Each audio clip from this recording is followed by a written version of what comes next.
Hello everyone, આજે હું તમારી સાથે શેર કરીશ એકદમ હેલ્ધી, સોફ્ટ, મોંમાં પીગળી જનારી બાજરીના લોટની સુખડીની રેસીપી. ઘરમાં સુખડી બનાવવાના ટાઈમ પર ઘણીવાર સુખડી હાર્ડ થઈ જતી હોય છે અથવા તો એનો પાવડર થઈ જતો હોય છે. આજે આપણે આ સુખડીને પરફેક્ટ મેઝરમેન્ટની સાથે બનાવશું અને નોર્મલ ઘઉંના લોટની સાથે સુખડી બનાવીને તો આપણે ખાતા જ રહીએ છીએ અને દરેકના ઘરમાં સુખડીની પાછળ કંઈક ને કંઈક યાદો પણ જોડાયેલી રહેતી હોય છે. તો આજે હું મારી રીતે એકદમ સિમ્પલ વેથી બનાવીશ, જે બહુ વધારે ટેસ્ટી બને છે અને ઘરમાં રહેલા ઇન્ગ્રીડિયન્ટ્સથી જ બની જાય છે. ગ્લુટન ફ્રી રેસીપી છે, તો જે લોકો ડાયટ કરી રહ્યા છે એમના માટે પણ ઉપયોગી છે. તો ચલો આવો બનાવવાનું શરૂ કરીએ. બાજરીના લોટની સુખડી બનાવવા માટે એનું મેઝરમેન્ટ છે એ બહુ સિમ્પલ છે. 2 કપ બાજરીનો લોટ લેવાનો છે અને એની સાથે એ જ વાટકીનું માપ લઈ અને 1 વાટકી ગોળ અને 1 વાટકી ઘી લેવાના છે. હવે હેવી બોટમવાળી કઢાઈ લેશું. ગેસની ફ્લેમને ઓન કરીને એની સાથે જ 1 વાટકી ઘી એડ કરી લેશું અને ઘી થોડું હલકું મેલ્ટ થઈને ગરમ થાય ત્યારે જ એમાં 2 વાટકી બાજરીનો લોટ એડ કરી લેશું અને સ્લો ફ્લેમ પર આપણે એને શેકવાનો છે. અહીંયા તમારે એક જ વાતનો ખ્યાલ રાખવાનો છે કે ગેસની ફ્લેમ સ્લો હોવી જોઈએ અને હેવી બોટમવાળું પેન કે કઢાઈ લેવાની છે.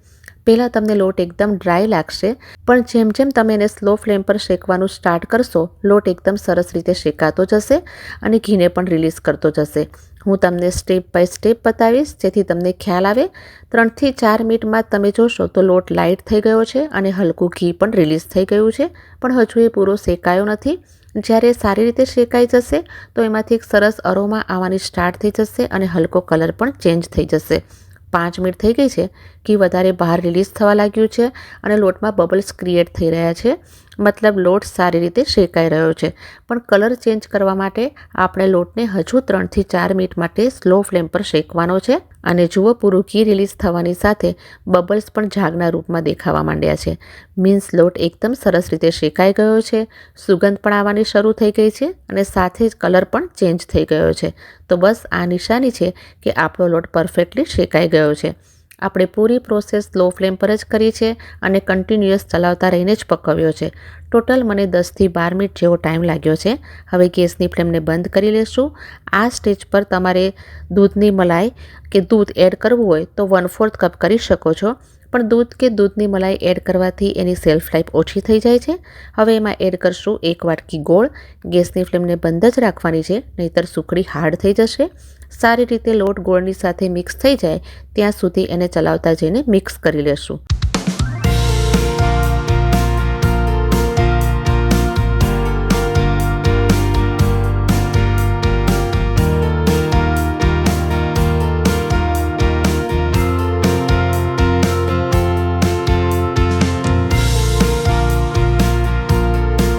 ઘઉંના લોટની સુખડી તો તમે ખાતા જ રહેતા હો છો, પણ આ રીતે મિલેટની સુખડી ખાવામાં પણ સારી લાગે છે.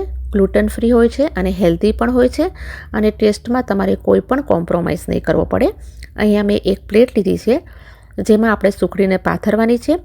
એને ઘીથી સારી રીતે ગ્રીસ કરી લેશું, પણ આ પ્રોસેસ તમારે પહેલેથી જ કરીને રાખી મૂકવાની જેથી કોઈ પ્રોબ્લેમ ના થાય. હવે આ લોટ અને ગોળના મિશ્રણને ગ્રીસ કરેલી પ્લેટમાં નીકાળી લઈએ અને સરસ રીતે મિશ્રણને સ્પ્રેડ કરી લેવાનું છે અને એક સમાન લેવલમાં કરી લેશું. તમે કોઈ વાટકી કે ગ્લાસની બેક સાઈડનો યુઝ કરીને પણ સરસ રીતે ફેલાવી શકો છો.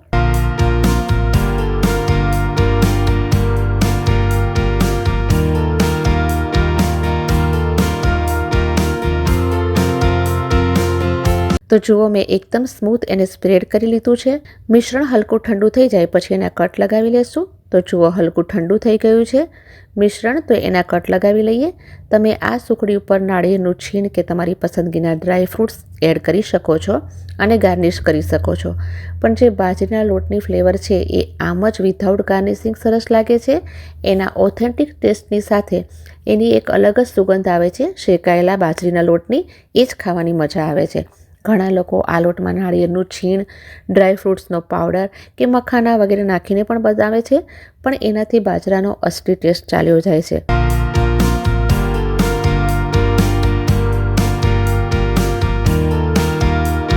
હજુ આ ઘણું ગરમ છે તો એને 15થી 20 મિનિટ માટે સાઈડ પર રાખી દેશું.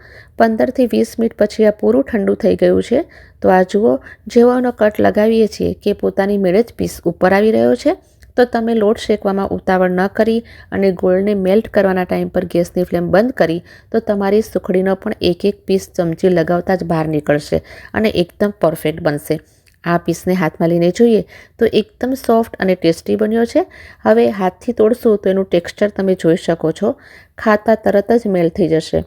તો આજની આ હેલ્ધી બાજરીના લોટની સુખડીની રેસીપી તમને જો પસંદ આવી હોય તો પ્લીઝ વિડીયોને લાઇક કરજો, શેર કરજો અને સબસ્ક્રાઈબ કરવાનું બિલકુલ ના ભૂલશો.